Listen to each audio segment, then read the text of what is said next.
All right, Chem, let's talk nuclear chemistry. So, we introduced the idea yesterday about nuclear chemistry and how atoms can be stable or unstable. And so let's just review a couple items. So, isotopes, remember, are varying amounts of neutrons. And so, how do we figure out the number of neutrons? You can kind of look at the atomic number. Atomic number, which is the number of protons plus neutrons, is going to give you that mass. And that mass is not going to typically be a whole number because it's the average mass of the different isotopes seen. And so also recall, the mass is made up of the protons and neutrons, not necessarily the electrons, because the electrons have so little mass in comparison. So that's just some things to be aware of. A little bit more, neutrons, protons, why do they matter? Well, let's look at just a couple definitional items for you. A nucleon is basically anything in the nucleus, so a proton or neutron. So same charges should do what to each other? Same charges, because in the nucleus you have all these positive protons. So what in the world is holding them together? Oh, well, because they want to repel each other, right? They have this electrostatic force of repulsion, just like two south sides or negative sides of a magnet will repel each other. Electrons should repel each other, protons should repel each other. So something is kind of holding this together because they want to repel. So like the north side would repel the north side and so on and so forth. So what holds this nucleus together? Because if you're looking, all these protons, they are having this electrostatic repulsion and they're trying to push away from each other. But something is holding them together.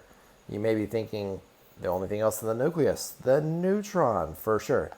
So the neutron exhibits this, the strong force, a force that binds nucleons together in the nucleus. Well, that's much stronger than the electrostatic repulsion of the protons.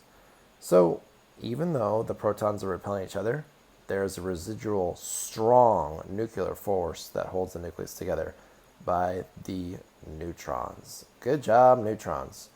So what if there isn't enough strong force? Or what if the ratio isn't correct about protons and neutrons?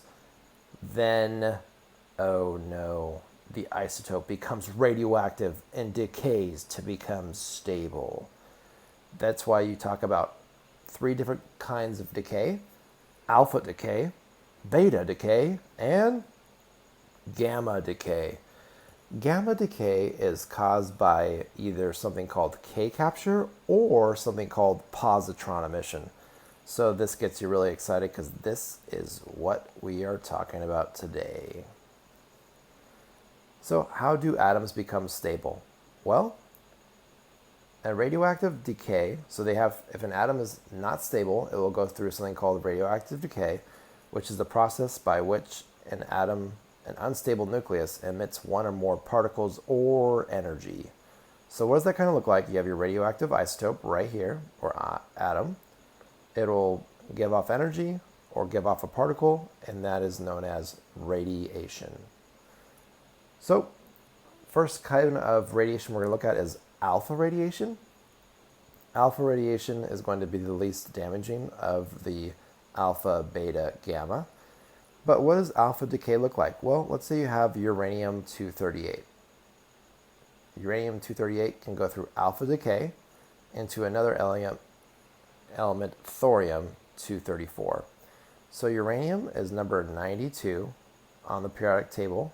Thorium is number 90 on the periodic table. So this is also an introduction to kind of writing out chemical equations. So what would this look like? Well, you could take this and write it out. So uranium-238, notice how I've written it with the 238, the mass up top, the atomic number on the bottom, and uranium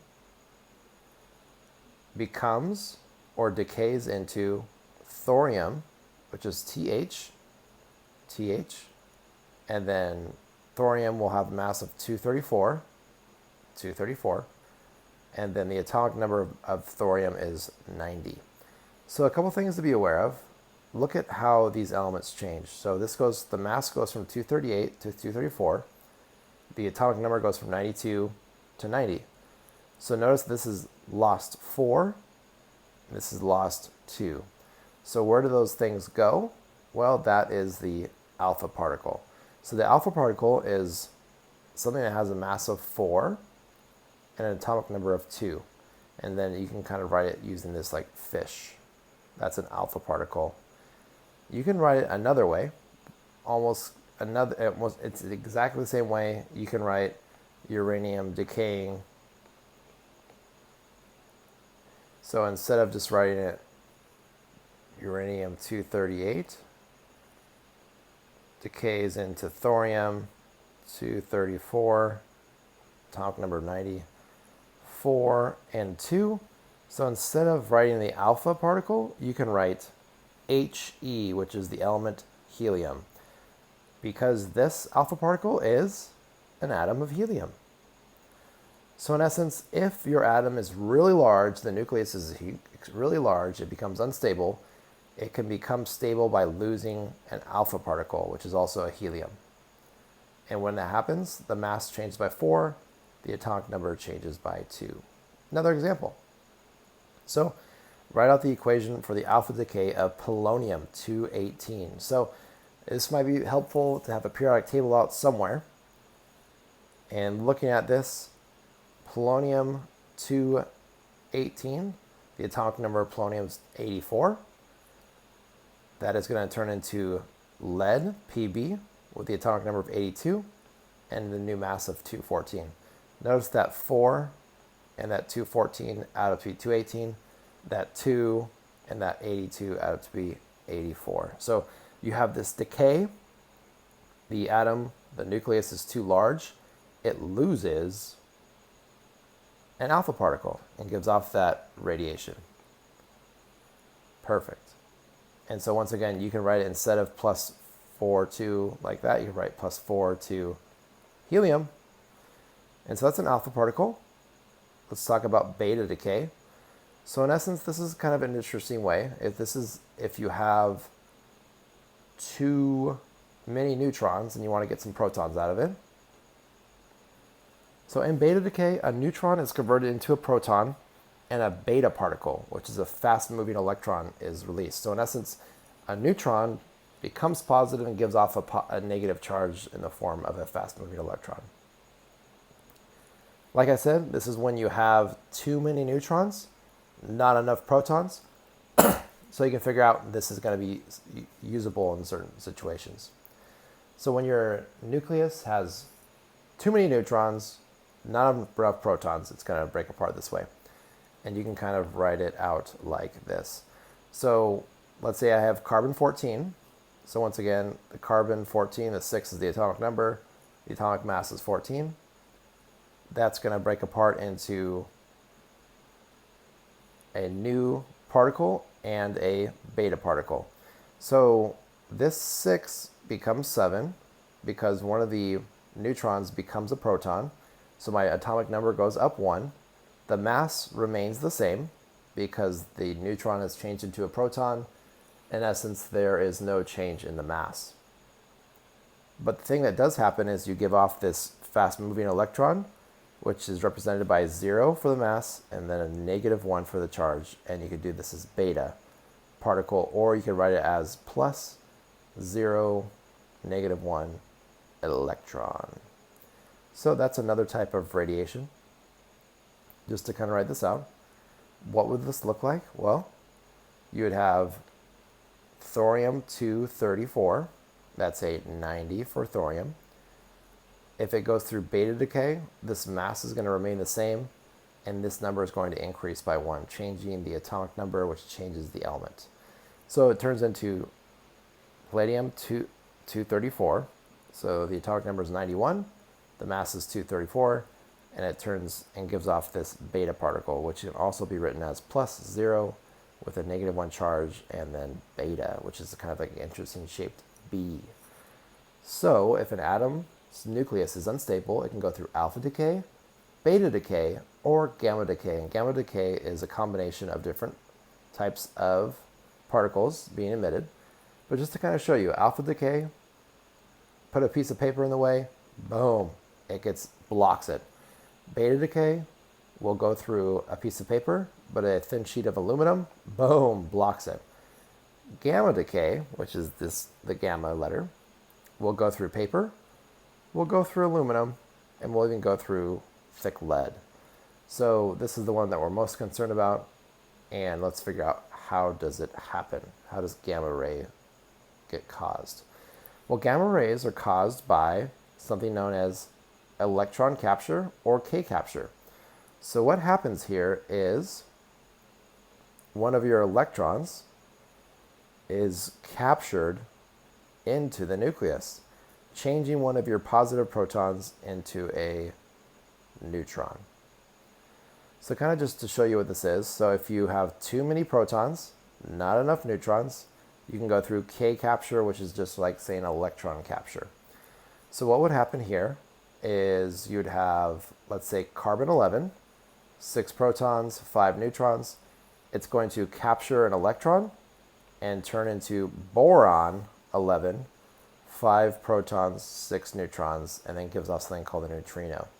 So we're looking at this. Well, what's happening here is one of my protons turns into a neutron, so I have one less proton, one more neutron once it's gone through this. Just to kind of write this out, you would have carbon 11 plus this electron capture, so you're capturing an electron, becomes boron 11 and is now a stable isotope. So you can also write it like this. So carbon 11 plus 0, -1, that same beta particle that we talked about before, you can write it out this way, turns into 11, 5, and boron. So in essence, this is the one where a particle is being absorbed, so an electron is kind of falling down into the nucleus, and a proton is turning into a neutron. So as a result of this, gamma decay, gamma rays are given off, and that's the radiation that's caused. So gamma rays are caused by electron capture as well as something called positron emission. So positron emission gives off gamma radiation, and this is another situation where you have too many protons, not enough neutrons. So in the same way as electron capture, if you don't have enough neutrons and too many protons, you could do something called positron emission. So positron emission is like an electron being given off, but it's positive. So a proton becomes a neutron, which stays in the nucleus, and a positron, which is ejected from the atom. So think of just like this kind of positive charge given off, and then energy, and that is going to be gamma radiation energy. So what does this look like? Well, you have, let's say, potassium 40. So potassium 40 with the atomic number of 19 will have too many protons, not enough neutrons to be stable, so it will go through decay and form this 40. Mass will stay the same, atomic number goes down. Now I have argon 40 and gives off like this positron, which is 0 plus 1.